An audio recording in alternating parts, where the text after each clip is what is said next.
성도 여러분, 안녕하셨습니까? 네, 반갑습니다. 또 기쁘고 행복한 안식일을 맞이했습니다. 하나님의 축복이 여러분에게 풍성히 임하기를 주님의 이름으로 축원합니다. 자, 오늘도 로마서 연구를 이어가겠습니다. 오늘은 은혜 27번째 시간, 예수와 함께 죽고 예수와 함께 살고라는 제목으로 지난 시간과 같은 본문의 내용을 가지고 말씀을 드리도록 하겠습니다. 지난주에 저는 여러분에게 당신의 침례는 진짜였는가? 라는 질문을 드렸습니다. 꽤 도전적인 질문이었다고 생각합니다. 저도 저의 침례 받을 때를 회상해 보았어요. 저는 1974년 8월 3일 서울 태능에 위치한 삼육대학교 호수에서 침례를 받았어요. 그때 저는 학교에서 기도주일이 마치는 안식일에 단체로 침례를 받는 대열에 들어가지 않으려고 저의 고향교회인 마포교회의 침례식에 참여했습니다. 부모님의 권유도 있었고 또 제 나름 조금 더 의미 있는 침례식이 되길 바랐기 때문이죠. 하지만 그렇더라도 저는 그때 진정으로 회심의 경험을 하지 않은 채 물속에 잠겼던 것으로 기억합니다. 그때 저는 침례 후보자가 해야 하는 교리 공부도 제대로 하지 않았고, 특히 예수님의 사랑에 감격한 경험도 없고, 나 자신이 죽고 예수가 사는 이 거듭남에 대한 혹은 새로 태어남에 대한 이해가 없는 가운데 침례를 받았어요. 그래도 모태교인이기 때문에 본 건 많이 있어서 침례 후 물 밖으로 걸어 나오면서 얼굴에 미소를 지었습니다. 하지만 뭔가 기쁜 것 같기도 하고 아닌 것 같기도 한 그런 미소였어요. 그 후 저의 생활은 이전과 크게 달라지지 않았습니다. 여전히 욕심을 부렸고 미워하는 마음을 가졌고 짜증을 내고 불평을 했어요. 제가 지난 시간에 말씀드린 이 죄에 대해 죽는 경험 없이 말하자면 산채로 장사되는 buried alive, 산채로 장사되는 경험을 한 것이지요. 생각해보면 저의 침례는 순수하지 못했다 할 수 있어요. 아마도 이 예배에 참여하신 분들 중에는 어떤 이유에서였든 억지로 끌려가듯 침례를 받는 분이 있지 않을까 생각합니다. 그 중에는 친구의 권유 때문에 받은 분도 있을 것 같고 누가 받으니까 따라 받은 분도 없지 않아 있을 것 같습니다.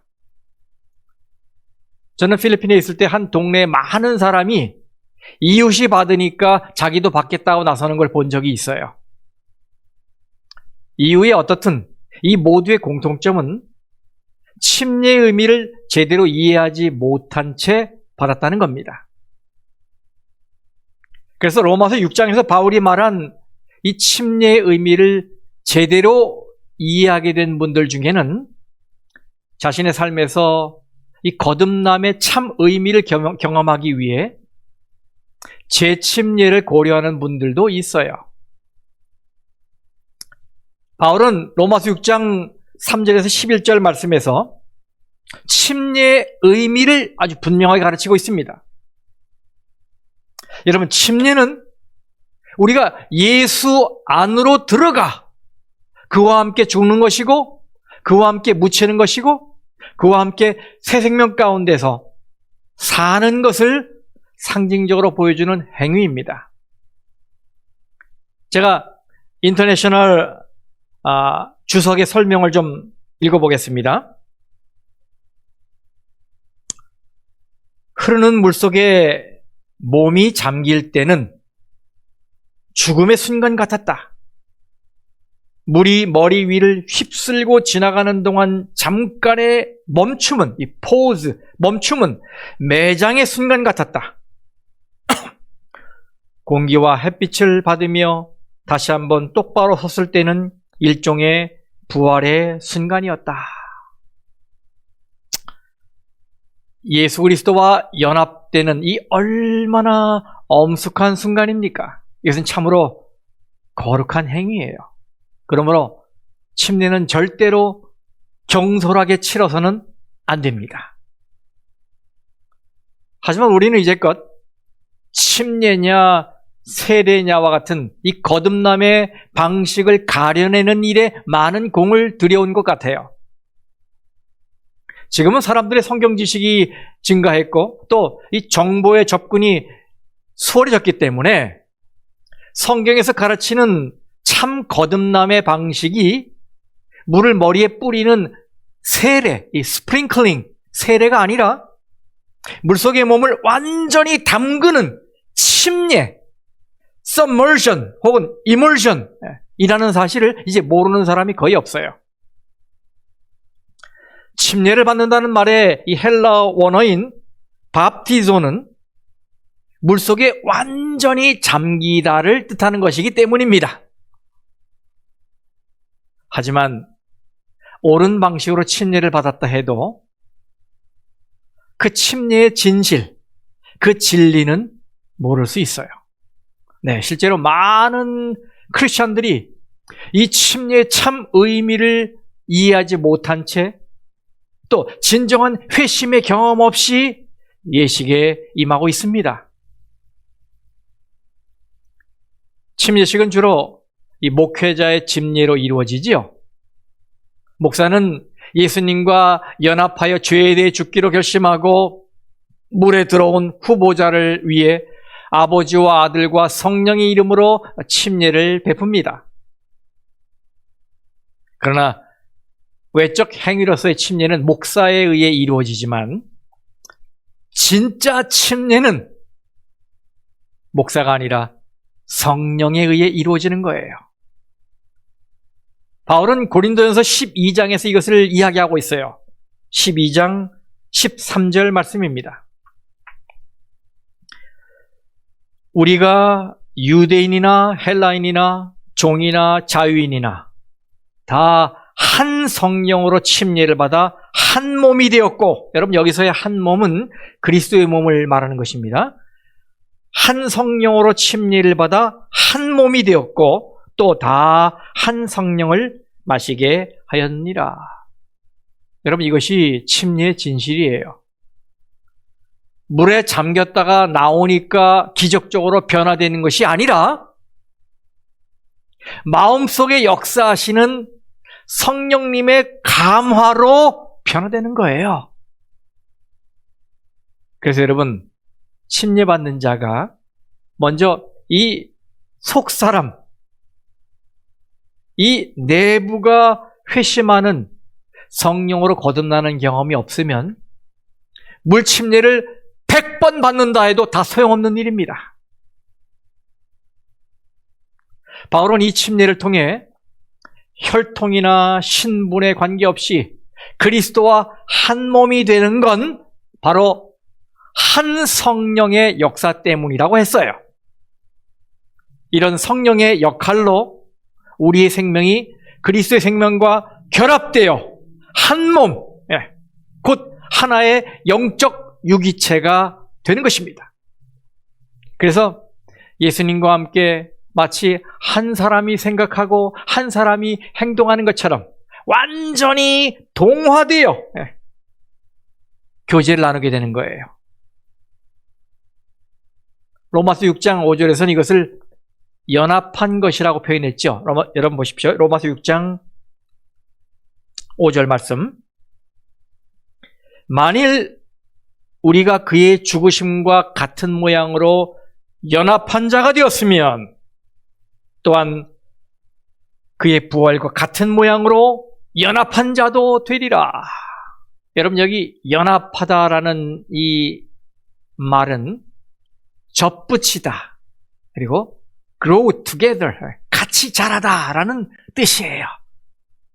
이것은 종과질이 전혀 다른 가지가 다른 나무에 접붙임되어 그 나무와 같은 성질의 나무로 변화되는 것을 나타낼 때 사용하는 단어예요.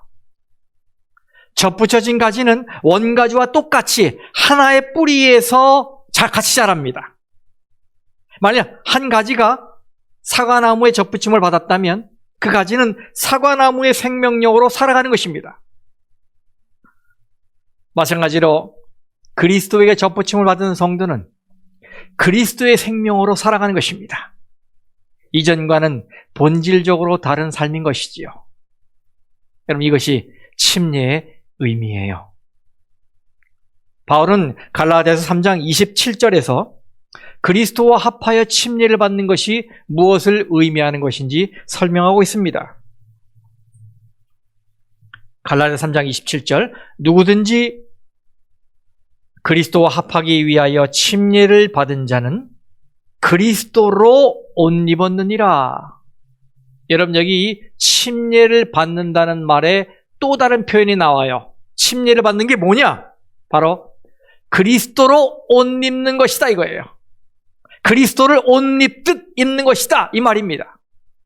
그래서 우리가 침례를 받는 순간은 마치 옷을 입듯 그리스도께서 신자를 감싸고 덮는 순간이에요. 여러분, 사람은 어떤 옷을 입느냐에 따라 행동이 달라지지요. 예비군 복만 입히면 개가 된다는 우스갯소리도 있어요. 이 번듯하고 멀쩡한 직장인이 예비군 복만 입으면 위도 단추를 한두 개쯤은 풀어헤치고 모자는 삐딱하게 쓰고 갈지자로 걷습니다. 만일 내가 침례를 통해 예수 그리스도를 옷 입듯 입었다는 의식을 가지고 산다면 여러분, 나의 삶에 많은 변화가 있지 않겠습니까? 옷을 입는다는 것은 몸을 보호한다는 이 일차적인 목적 외에 남에게 보이기 위한 것이잖아요. 그래서 침례의 의미를 제대로 이해한 사람은 그에게 입혀진 이 그리스도, 그래서 그의 삶에서 그리스도를 보여주는 삶을 살 거예요. 증인의 삶을 사는 것이지요. 이런 침례의 의미의 기초가 로마서 6장 3절부터 나오는 거예요. 제가 3절 말씀을 다시 읽겠습니다. 무릇 그리스도 예수와 합하여 침례를 받은 우리는 그의 죽으심과 합하여 침례를 받은 줄을 알지 못하느냐. 여러분, 여기 예수와 합하여 침례를 받았다는 말을 영어 성경에서는 우리가 예수 안으로 들어가, into라고 해서 예수 안으로 들어가 침례를 받았다는 말로 표현했어요. 우리는 침례를 받을 때 우리의 죄가 되어 죽으신 예수 그리스도와 하나가 되어 이미 죽은 자가 되는 것입니다. 그리고 다시 예수와 하나가 되어 장사되는 거예요. 여기 6장 4절 말씀. 그러므로 우리가 그의 죽으심과 합하여 침례를 받음으로 그와 함께 장사되었나니, 문자적으로는 함께 매장되었나니 이런 말이에요. 그런데 저는 여기서 하나님께 깊은 감사를 드렸습니다. 그 이유는 만일 그리스도와 하나됨이 죄에 대해 죽고 그리고 장사 지내는 것으로만 끝나는 것이었다면 이 침례식이 슬픔 가운데 치러지는 메모리얼 서비스, 추도 예배, 장례식이었을 거예요. 그런데 감사하게도 하나님은 그 다음 말씀을 우리에게 주셨습니다. 6장 4절 그 다음, 이는 아버지의 영광으로 말미암아 그리스도를 죽은 자 가운데서 살리신과 같이 우리로 또한 새 생명 가운데서 행하게 하려 함이라. 아멘. 여러분, 여기에 우리를 향한 하나님의 본심이 들어 있습니다. 하나님은 우리가 침례를 통해 예수 속으로 들어가서 그분과 하나가 되어 같이 죄에 대해 죽고 장사되는 것만이 아니라 더 나아가서 다시 살아나 새 생명 가운데 행하기를 바라십니다. 여러분, 하나님의 마음을 아시겠죠? 그렇게 죽고 장사되어야 생명이 부어지는 게 바로 창조의 메커니즘입니다. 창조는 없음의 상태에서만 빛을 발할 수 있는 거예요. 네, 그래서 예수와 함께 죽은 우리는 다시 예수와 함께 새 생명 안에서 살게 된 거예요. 예수와 하나가 되어 새로운 인생을 시작하게 된 거란 말이죠. 여러분 감사하십니까? 네. 하지만 여기에 중요한 포인트가 있어요. 바로 6장 8절 말씀입니다.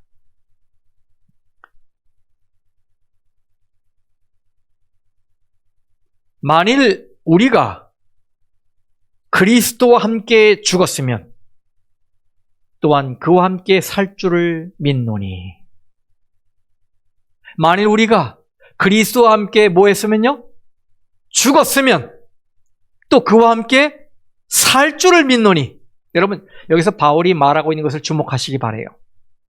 왜냐하면 그는 지금 자연의 일반적인 상황과는 완전히 반대되는 이야기를 하고 있기 때문이에요. 생각해 보세요. 우리가 사는 세상에서는 생명으로 시작합니다. 우리는 아기로 태어나 살다가 죽음으로 끝나지요. 이렇게 자연에서는 생명으로 시작하여 죽음으로 끝납니다. 그러나 복음에서는 정반대입니다. 복음은 죽음에서 시작하고 생명으로 끝납니다. 그러나 성도 여러분, 하나님 앞에서 자신을 내려놓는 일, 자기를 부인하는 일, 자기를 죽이는 일, 이것이 결국은 생명을 얻는 일임을 잊지 마시길 간절히 바랍니다. 여기 만일이라는 단어가 붙어 있지요. 만일 우리가 그리스도와 함께 죽었다면 함께 살게 될 거예요. 하지만 반대로 만일 우리가 그리스도와 함께 죽지 않았다면, 내 자신을 고집하면서 끝까지 자기 자신을 유지했다면 그리스도와 함께 살 수 없을 것입니다. 디모데후서 2장 11절 말씀입니다. 미쁘다 이 말이여. 여러분 이 말씀은 믿을만하다는 말이에요. 미쁘다 이 말이여. 우리가 주와 함께 죽었으면 또한 함께 살 것이요. 죽었으면 함께 살 것이요. 네, 만일 여러분이 그리스도와 합하여 이 세상에 대해, 죄에 대해 죽는다면, 다시 말해 여러분이 죄의 유혹이 있을 때, 여러분을 하나님으로부터 멀어지게 하는 어떤 세력의 제한을 받았을 때, 과거의 죄된 습관에 빠지고 싶은 충동이 밀려올 때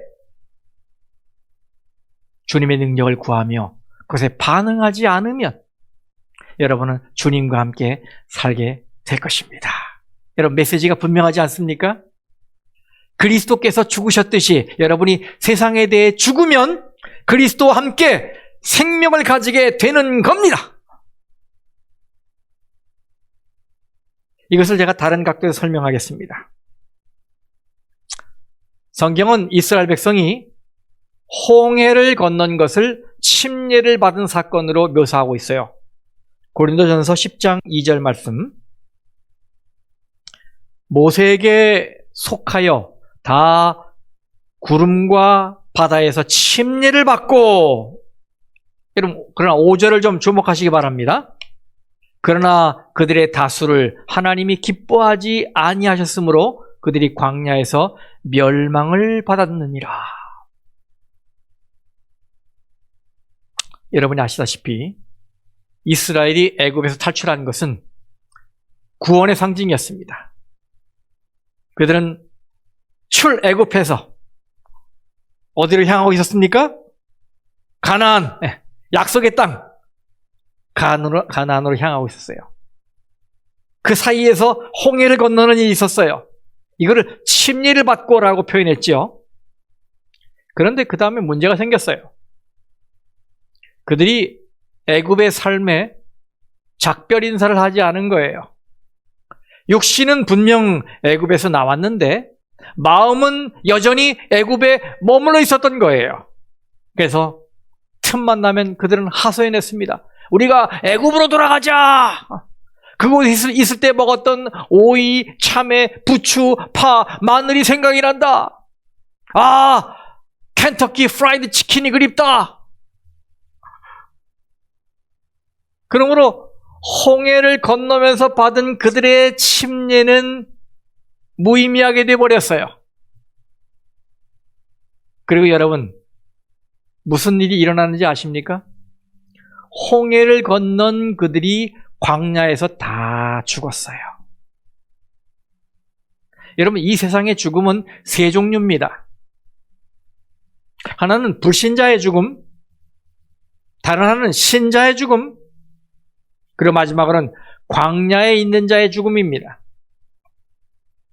그런데 여러분, 이 세 종류의 죽음 중에서 어떤 죽음이 최악일까요? 네, 광야 백성의 죽음이 최악이라고 생각해요. 왜인지 아십니까? 불신자, 이 세상 백성은 적어도 죽기 전에 세상을 즐기기라도 합니다. 신자는 죽지만 부활과 영생을 가지고 있어요. 그런데 광야 백성은 이 둘 중 아무것도 가지고 있지 않습니다. 그들은 세상을 마음껏 즐기지도 못합니다. 매번 세상을 즐길 때마다 죄책감에 사로잡혀 있어요. 산채로 장사되었기 때문에 천국도 누리지 못합니다. 그래서 하나님은 무엇을 하셨습니까? 하나님은 이스라엘이 재침례를 받을 때까지 가나안으로 데려오지 않으셨어요. 하나님은 그들을 쉬운 길로 인도하시지 않고 페트라를 통과하게 하셨어요. 여러분, 페트라는 바위가 많은 산악지역이라 아주 험합니다. 하지만 하나님은 그들을 그곳을 통과하도록 인도하셨고 결국 요단강 앞으로 인도하셨어요. 곧바로 가나안으로 가는 길 택하지 않으시고 저쪽 동쪽으로 이동시켜서 동북 방향으로 이동시켜갖고 페트라를 통과하시고 하게 하시고 그 다음에 결국 요단강 앞으로 인도하셨어요. 여러분, 어떤 섭리가 있지 않겠습니까? 네, 이 요단을 건너는 것은 이스라엘의 재침례를 상징해요. 여호수아 4장을 읽어보면 하나님이 여호수아에게 거기서 이렇게 말씀하셔요. 너희는 요단을 건널 때 두 가지 일을 하라. 먼저 강 한가운데서 돌 12개를 가져다가 약속의 땅으로 가져가고 광야에서 돌 12개를 가져다가 강 한가운데 세우라. 그래서 여호수아는 12돌을 가져다가 요단강 한가운데에 기념비를 세웠고 또한 그 요단강 한가운데서 취한 12돌은 가나안으로 가지고 갔어요. 여러분, 이 12개의 돌은 무엇을 상징하는지 아십니까? 이 숫자 12는 교회를 상징해요. 그래서 이것은 이런 말씀입니다. 너희들이 가져온 애굽의 삶은 너희와 함께 가나안으로 갈 수 없다. 그러니 이것은 요단강에 묻어야 한다. 장사 지내야 한다. 그리고 요단강에서 죽음으로부터 부활한 새 생명의 삶은 약속의 땅으로 가져가야 한다. 네, 그래서 이스라엘은 요단강에서 재침례를 받은 겁니다. 예수님도 요단강에서 침례를 받으셨잖아요. 세상에 대해 죽어야 새 생명을 입을 수 있다는 것을 한 사건으로 가르치신 거예요. 저는 이 시간에 이미 침례를 받은 분들에게 재침례를 권하는 것이 아닙니다. 대신 재침례와 같은 영적 회심을 하도록 호소하고 있는 것입니다. 저는 여러분이 다시 한번 하나님께 진정으로 회개하고 침례받을 때 하나님께 했던 그 서약에 충실하기를 호소합니다. 왜냐하면 그것이 사는 길이기 때문입니다. 여러분, 결혼식 후에 피로연에서 신랑이 다른 여자들과 몸을 부비며 시덕거리는 것을 보고 어처구니 없어하는 신부가 그 신랑에게 이렇게 묻지요. 당신 우리 서약 잊으셨어요? 조금 전에 서약했는데 잊으셨어요? 네, 결혼이 두 사람의 마음이 하나로 합쳐지는 것을 축하하는 예식인 것처럼 침례는 죄인과 예수 그리스도의 연합을 축하하는 의식이에요. 그런데 우리가 침례를 받은 후에 서약에 충실하지 못하고 다시 옛 생활로 돌아간다면 그것은 마치 신혼여행 기간에 간음을 저지르는 것과 다르지 않습니다. 불과 며칠 전에 주례자와 증인들 앞에서 결혼 서약을 했던 신랑이 다른 여자의 품 안에 누워있는 것을 목격한 신부가 넋이 나간 듯 서 있는 장면을 상상할 수 있겠습니까, 여러분? 화가 머리끝까지 난 신부는 마구 욕을 퍼댈 거예요. 당신이 내게 했던 말을 벌써 잊었어요? 하나님도 여러분에게 묻습니다. 우리의 연합이 너에게는 아무것도 아니었더냐? 나 아닌 매춘부의 품을 택할 만큼 우리의 서약이 그렇게 깨어버리기 쉬운 것이었더냐?